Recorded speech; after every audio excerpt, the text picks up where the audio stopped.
Masih piye carane kembang anggur ora rontok? Lakukan pemupukan sebelum pembuahan. Ya, lakukan pemupukan sebelum pembuahan, lakukan pemupukan seperti pupuk di etalase 2. Emang bisa semprot Bang kalau cuma direndam? Bisa nih sudah ya. Kembang agar udah ya. Etalase 2 yaitu pupuk pembuahan. Dan nanti kalau tanaman anggur sedang berbunga, gunakan pupuk etalase 3 ya. Gunakan pupuk etalase 3. Jadi tanaman anggur itu kenapa bunga rontok? Itu tanaman kekurangan unsur kalsium.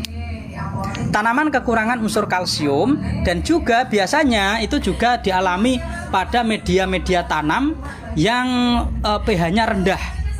Musim penghujan pH rendah karena apa? Karena keasaman air hujan ini tinggi. Akhirnya apa? Penyerapan nutrisi tidak maksimal, yang naik nitrogen, akhirnya bunga pada rontok semua. Kalau mau grafting bagus ditunas apa di rostok langsung Bang? Tergantung, sistemnya kan beda. Kalau teman-teman menyambung di tunas itu namanya sambung pucuk. Kalau teman-teman langsung dari rostok langsung itu namanya grafting. Teman-teman yang kepengen dibantu cara perawatan tanaman anggur, jadi begini, ini saya kasih tahu ya. Kita jalan sebentar ya. Kita jalan-jalan sebentar teman-teman. Ini tangga juga nanam semua. Nah, ini contohnya, ini yang saya bikin video tadi, ini punya tetangga ya. Nah, tanaman anggur ya, tanaman anggur itu kalau kita rawat dengan lahan terbuka musim penghujan ya begini. Tapi nggak usah khawatir. Itu sudah begitu ya. Nah, kalau teman-teman ingin melakukan penyambungan, itu dipotong dulu. Dipotong dulu untuk apa? Untuk menahan supaya air ini biar habis dulu, ini agak berkurang, nanti baru disambung. Kalau teman-teman langsung dipotong, langsung disambung, nanti biasanya entres itu akan basah. Karena apa? Karena nutrisi keluarnya kan buanter. Ya, ini nanti mau saya sambung Everest. Ini varian Ninel. Ya, varian Ninel. Tanam tanah. Ya, ini varian Everest. Nanti mau disambung karni kristal juga bagus, buahnya hitam, gede-gede. Goswi juga bisa, tapi ini mau saya sambung varian Everest saja teman-teman. Varian Everest rasanya paling enak dan buahnya juga menggoda besar-besar. Dalam satu wadah apa boleh magnesium sulfat bertemu kalsium?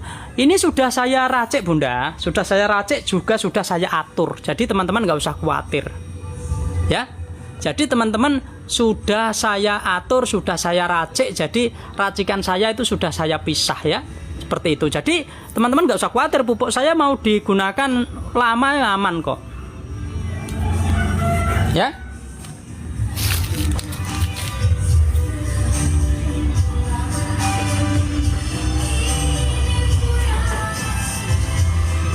Ya.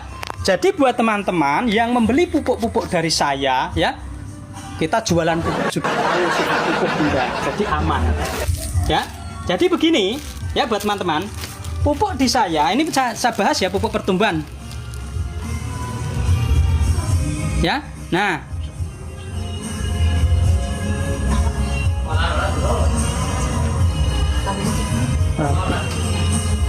ini saya sematkan pupuk etalase 1. Kemungkinan Bunda di sini kan. Nah, pupuk di saya itu satu paket begini ya, itu racikan berasal dari 4 pupuk ini. Racikannya berasal dari 4 pupuk ini. Dan cara pengemasannya itu saya begini teman-teman ya. Yang 3 pupuk saya satukan, tetapi kalnit saya pisah. Jadi setiap kemasan nanti satu paket isinya 4 picis. Nah, setiap satu picis ini saya kemas seperti ini. Nah, kemasannya nanti seperti ini teman-teman. Menggunakan plastik klip. Nah, jadi yang 3 pupuk di sini, yang kalnit saya pisah. Karena apa? Karena kalnit ini kalau ketemu unsur fosfat itu juga antagonis. Nanti kalau kita satukan gini, dia langsung berair. Kalau berair, pupuk tidak bisa bertahan lama, dan ketika kita gunakan hasilnya tidak maksimal. Nah, maka cara pengemasan saya ya, kalau orang orang jualan pupuk harus tahu sifat pupuk, jangan asal-asalan ya. Nah, seperti itu ya. Nah, saya pisah seperti ini. Makanya ketika teman-teman menggunakan pupuk dari saya ini alternatifnya banyak. Pupuk ini bisa dijadikan pupuk AB mix. Ini jadi pekatan B, ini jadi pekatan A. Dan ini juga bisa digunakan teman-teman kalau mengobati tanaman anggurnya sedang bermasalah. Jangan langsung digunakan secara bersamaan dulu, tetapi gunakan kalnit dulu. Tujuannya apa? Tujuannya untuk menyempurnakan, untuk menyetabilkan pH tanah, dan juga untuk menyelamatkan akar. Nah, kalau orang jualan pupuk sudah diatur seperti ini. Jadi teman-teman, makanya lebih baik beli yang sudah jadi seperti ini, lebih nyaman. Seperti kita menyeduh kopi ya, mau ditandu 1 tahun ya rapopo. Yang penting jangan direndam di air ya, seperti itu teman-teman. Jadi pupuk-pupuk saya ini sudah saya atur aman, sudah saya kemas aman, dan cara penggunaannya juga tergantung kebutuhan.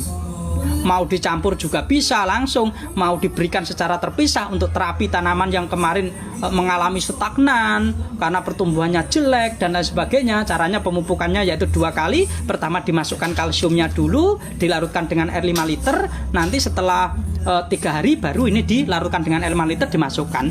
Kemarin aku kasih NPK aja, daunnya kok malah keras, itu gimana? Keras gimana?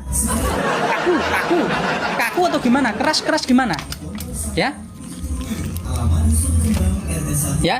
Jadi buat teman-teman, aku tidak menyarankan harus, tetapi ini tujuan saya itu untuk pemula yang kebingungan dalam melakukan pemupukan, karena pemupukan ini kalau tanaman anggur berbeda dengan tanaman lain loh ya. Tanaman anggur ini sensitif terhadap pupuk. Jika pupuk itu dosisnya terlalu tidak sesuai, Bang, pupuk pembuahannya 1 paket kalau dipakai buat pot ukuran 235 overdosis tidak. Overdosis dan tidaknya itu tergantung pelarutan pupuknya. Kalau teman-teman untuk pupuk pembuahan saya dilarutkan dengan air 1 liter dikocorkan ya overdosis. Nah, di sini ada panduannya. Ya. Jadi harus dilarutkan dengan air 7 liter. Wajib 7 liter. Tapi kalau mau dilarutkan lebih dari 7 liter boleh Bang, boleh. Tapi dosisnya berkurang. Tapi kalau dikurangin, di sini kok ada 5 liter Bang. 5 liter ini saya tujukan untuk tanaman-tanaman kelengkeng, jambu dan lain sebagainya yang mempunyai perakaran tunggang. Tapi saya lah kepriye to yo maksimal ditabur ya. Ini bukan pupuk tanah teman-teman. Berbeda loh, penggunaan pupuk kita harus efektif. Bang Mahfud kemarin beli pupuk saya ditabur. Kok bisa? Ya, beli pupuk ditabur atau memang Bang Mahfud menggunakan racikan sendiri? Kalau pupuk saya rekomendasikan dilarutkan teman-teman. Biar apa? Biar unsur kandungan nutrisinya itu bisa tercampur secara baik. Karena ini sifatnya nitrat. Kalau ditabur nanti jalannya bisa berbeda, ya. Untuk mendapatkan tenaga yang hasil yang menjadi racikan pupuk yang bagus harus dilarutkan. Nanti akan tercampur dengan maksimal. Kalau ditabur tidak maksimal, ya. Pupuk ini beda. Kalau teman-teman NPK mau ditabur monggo, memang itu pupuk tanah. Dia itu bisa lama, dilarutkan juga dia masih grindil karena memang itu di setting khusus untuk pupuk-pupuk tanah, dibenamkan untuk jangka waktu lama. Seperti TSP juga demikian, ya. Pupuk-pupuk itu kan ada itu, ya. Terus Posca dan lain sebagainya itu kan ada. Jadi kalau pupuk saya harus dilarutkan dengan air. Ono musik, ya biasa konveksi lah. Konveksi itu sambil genjot mesin, dengerin musik, sambil motong dengerin musik, seperti itu. Beli NPK saya tabur, ya NPK tabur nggak apa-apa. Kalau NPK tabur nggak apa-apa, karena memang itu pupuk tanah. Tetapi kalau pupuk saya, enggak, saya sarankan. Nanti hasilnya tidak bisa maksimal, ya. Seperti itu teman-teman.